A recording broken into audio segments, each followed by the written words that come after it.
لله الأموات بل أحياء ولكن لا تشعرون۔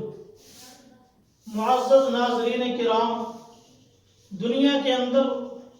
کچھ شخصیات ایسی آیا کرتی ہیں کہ جو خود تو دنیا سے رخصت ہو جاتے ہیں، لیکن ان کا نام روز روشن کی طرح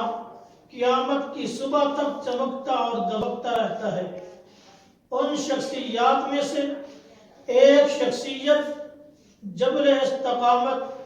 وکیل صحابہ و اہل بیت مولانا محمد اعظم طارق شہید رحمۃ اللہ تعالی علیہ کی ہے۔ آج کا دن 6 اکتوبر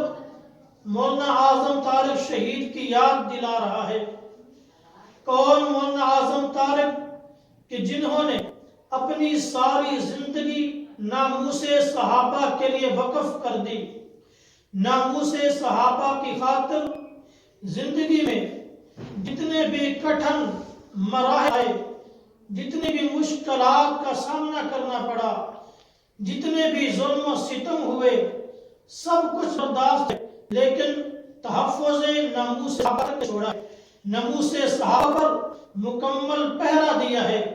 کون مولانا اعظم طارق شہید کہ جن کو متعدد دفعہ گرفتار کیا گیا،